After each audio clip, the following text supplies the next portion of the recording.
Assalamualaikum warahmatullahi wabarakatuh. Perkenalkan, nama saya Farah Kolbiah. Saya dari jurusan Pendidikan Agama Islam, Fakultas Ilmu Tarbiyah dan Keguruan.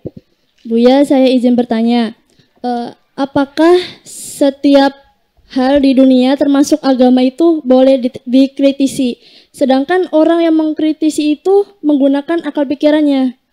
Begitu. Apakah ada batasan dalam menggunakan akal atau pikiran? Dan juga di Al-Quran dijelaskan bahwa Allah memerintahkan manusia itu menjadi orang-orang yang berpikir seperti itu. Terima kasih. Wassalamualaikum warahmatullahi wabarakatuh. Waalaikumsalam warahmatullahi wabarakatuh. Apakah setiap hal agama boleh dikritisi dengan menggunakan akal kita? Sedangkan akal kita juga ada batasnya. Sebatas mana akal itu kira-kira untuk mengkritisi? Itu kira-kira Buya sekilas isinya. Kalau yang namanya syariat, agama, tatanan sosial, ekonomi, budaya, politik, semuanya harus rasional. Yang tidak bisa dirasionalisasikan adalah zat ketuhanan.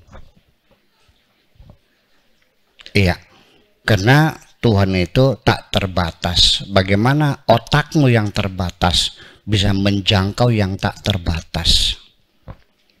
Iya. Tafakkaru fil khalqi wala tatafakkaru fil khaliq. Silakan mentafakuri makhluk. Ya, jangan mentafakuri khaliq, nggak bakal nyampe. Ya, itu. Jadi selagi kita bersyariat, beragama, ya harus rasional. Mengapa tidak? Bahkan justru Al-Quran sendiri, kenapa pertama-tama umat Islam diwajibkan belajar? Artinya intelektualitasnya harus dibangun lebih dulu, dicerdaskan dulu.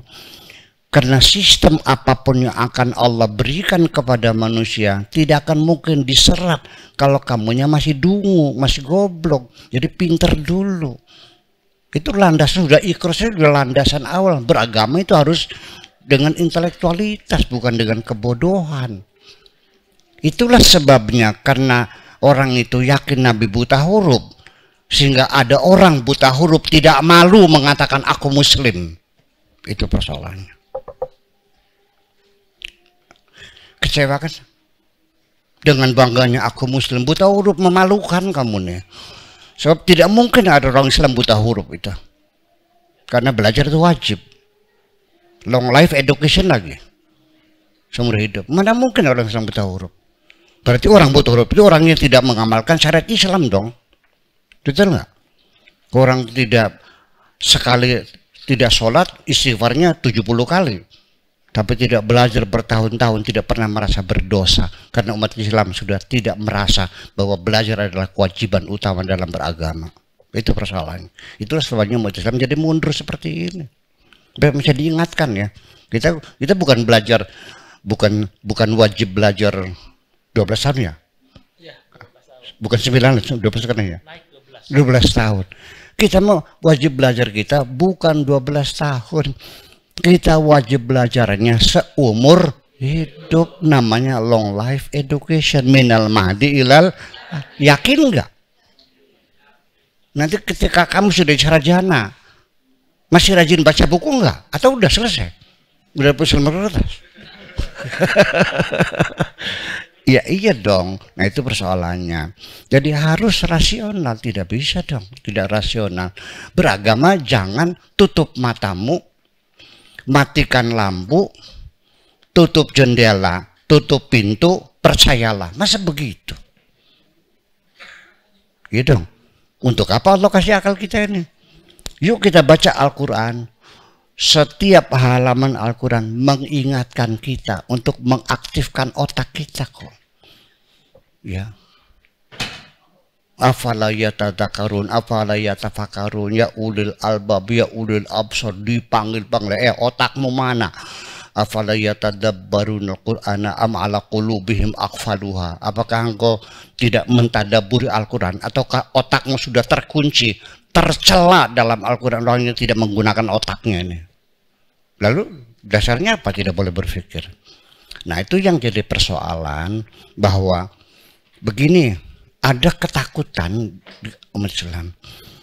Jadi pertama saja kalau baca kitab, kalau berbahasa Arab, itu tidak berani mengkritisinya.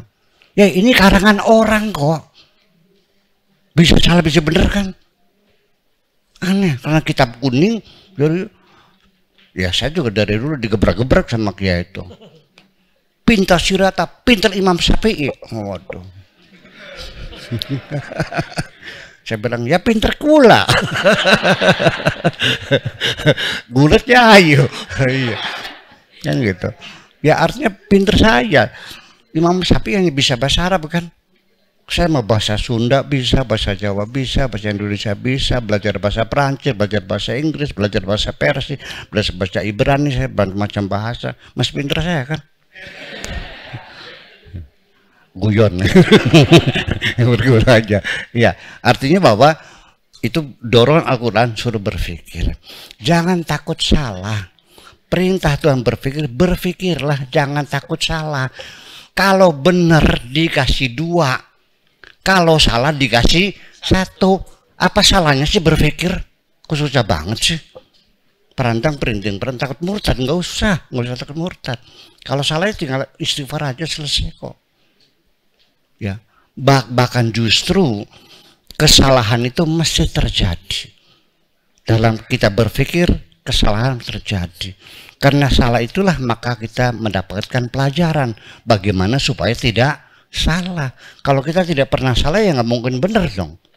Jadi itu adalah satu dinamika berpikir yang mungkin salah, mungkin benar. Tapi faman asaba falahu ajran wa in akhta falahu ajr wahid. Benar dapat 2, salah dapat 1. Jadi orang berpikir selalu untung. Salah ya dapat, benar ya dapat. Jadi yang rugi siapa? Yang nggak mikir. Gitu. Berpikirlah. Nah, ketika kita tidak bisa menjawabnya, rasionalisasinya mentok, ya sudah kita tetapkan sementara sebagai dogma. Kalau dogma itu artinya bukan kita terima apa adanya sekalipun irasional. Dogma itu maknanya belum terjawab secara saintifik. Di mana dititipkannya? Di kotak Pandora. Ketika ada kemajuan teknologi, sains teknologi, lalu kemudian ada peluang menjawab, kita ambil lagi, selesai dogmanya. Sekarang sudah rasional. Dulu orang bertanya, bagaimana doa-doa kita kepada orang yang sudah mati, kirim Fatihah kepada orang segala macam, pakai posnya kabelnya nggak ada kan gitu. Setelah sekarang kita ada sistem modern, ada internet, ternyata kirim uang nggak pakai kabel, nggak pakai kurir kok. Tek. Bapak Nur, udah masuk belum? Uangnya ada nggak di banknya? Ada kok. Yang nganter siapa? Gelombang kok. Sih gimana lagi? Masih ragu juga. Kirim Fatihah nyampe nggak gitu? Begitu kira-kira lah. Ya.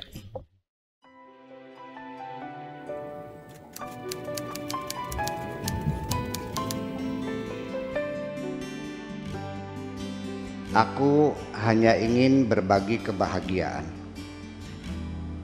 dan tidak menggurui siapapun. Terlalu sulit bagiku untuk menyalahkan siapapun. Akan tetapi apabila ada orang yang ingin mengisi raporku, tentu aku sangat gembira sekali. Dan kujamin aku tidak akan sakit hati sedikit.